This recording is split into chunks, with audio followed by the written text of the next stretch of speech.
హైదరాబాద్ వెళ్దాం. అక్కడ మా ప్రతినిధి నవీన్ మనకి సిద్ధంగా ఉన్నారు. ప్రధానంగా చూసుకుంటే మరికొన్ని రోజులు అంటే వచ్చే నెలాఖరులో కల్లా ఎమ్మెల్సీ రాజేశ్వర పదవీకాలం ముగుస్తున్నటువంటి పరిస్థితి. ఈ నేపథ్యంలోనే అక్కడ ఆశావాహులందరూ కూడా మరొకసారి తన ఆశలు పెంచుకుంటూ ప్రయత్నాలు చేస్తున్నటువంటి పరిస్థితి కనిపిస్తోంది. గవర్నర్ కోటాలో తనకు సీట్లు దక్కించుకోవాలని కేసీఆర్ చుట్టూ ప్రదక్షిణలు చేయడం, దానికి సంబంధించినటువంటి కార్యాచరణ కూడా చేస్తున్నటువంటి పరిస్థితి కనిపిస్తుంది. వారం రోజులు ఎమ్మెల్సీ అభ్యర్థుల పేర్లు కూడా ఖరారయ్యే అవకాశం ఉన్న నేపథ్యంలో వాళ్ళ యొక్క టెన్షన్ కూడా మొదలవుతుందని చెప్పుకోవచ్చు. దీనిపై పూర్తి అప్డేట్స్ ఏంటి చెప్పండి నవీన్.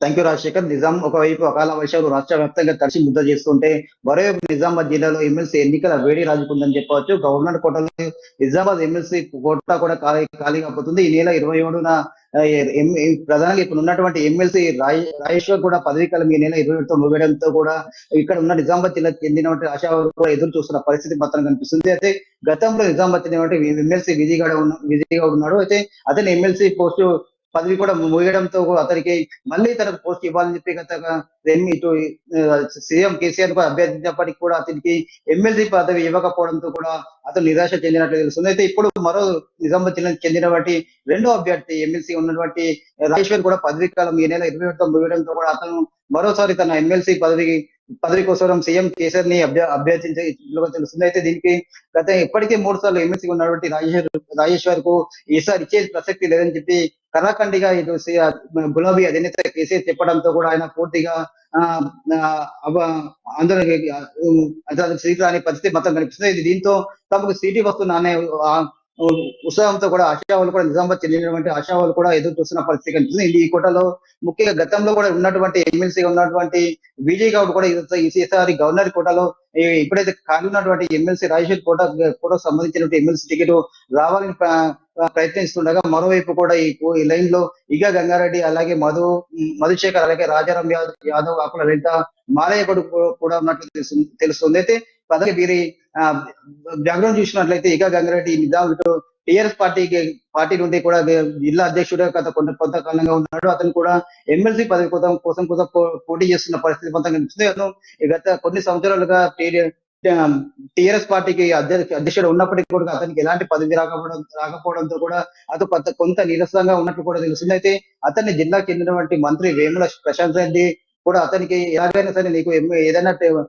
పదవి ఇచ్చేటట్లు కూడా తాను ప్రయత్నం చేస్తానని చెప్పి సీఎం కేసీఆర్ చెప్తామని చెప్పి హామీ ఇవ్వడంతో కూడా అతను కొంత నిరుత్సాహం నుండి సర్దుమణిగిందని చెప్పవచ్చు. మరోవైపు చూస్తున్నట్లయితే మధుశేఖర్ ఆగమనం చెందినటువంటి వ్యక్తి, అతను కూడా బీజేపీ నుండి టీఆర్ఎస్ పార్టీకి వచ్చాడు. అతను కూడా ఎమ్మెల్సీ పదవి కోసం ఆశిస్తున్న క్యాండిడేట్ అతను ఒకడు.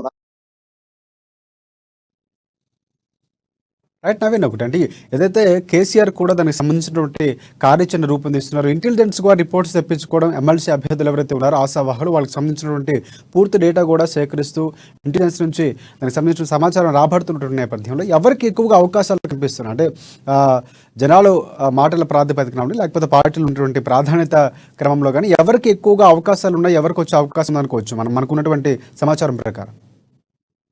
అయితే ప్రధానంగా ఇటు ఎమ్మెల్సీ గవర్నర్ కోట కింద సంబంధించి ఎమ్మెల్సీ పదవి ఇటు ఖాళీగా అవడంతో ముఖ్యంగా ఇటు ఏగా గంగారెడ్డి, అలాగే మధుశేఖర్, అలాగే రాజారాం యాదవ్, ఆకుల లలిత, మాలయ్య గౌడ్ కూడా పోటీలో ఉన్నాడు. ప్రధానంగా వీరికి సంబంధించి కూడా నిజామాబాద్ జిల్లాలో ఎవరు ఎలా ఉన్నారు, వారికి కింద కార్యకర్తలు అలాగే ఎలా నేపథ్యం ఉన్నది, వారికి బలాలు ఎలా ఉన్నాయి, సేవా కార్యక్రమాలు ఎలా చేస్తున్నారు అనే విషయంలో కూడా ఇంటెలిజెన్స్ సంబంధించిన వాటితో కూడా ఇప్పటికే కేసీఆర్ కూడా ఆరా తీస్తున్నట్టు తెలుస్తుంది. వీరికి సంబంధించిన పూర్తి డేటా కూడా కేసీఆర్ కూడా ఇంటెలిజెన్స్ అధికారులు కూడా ఇచ్చినట్లు తెలుస్తుంది. అయితే ప్రధానంగా వీరిలో ముఖ్యంగా ఇగా గంగారెడ్డి కూడా ఛాన్స్ ఉంటుందని చెప్పవచ్చు. ఎందుకంటే ఇగా గంగారెడ్డి కూడా సీఎం కేసీఆర్ తో చురుకుగా పాల్గొన్నాడు. అతను కూడా గత సుదీర్ఘ కాలంగా నిజామాబాద్ జిల్లా టీఆర్ఎస్ పార్టీకి అధ్యక్షుడిగా ఉన్నాడు.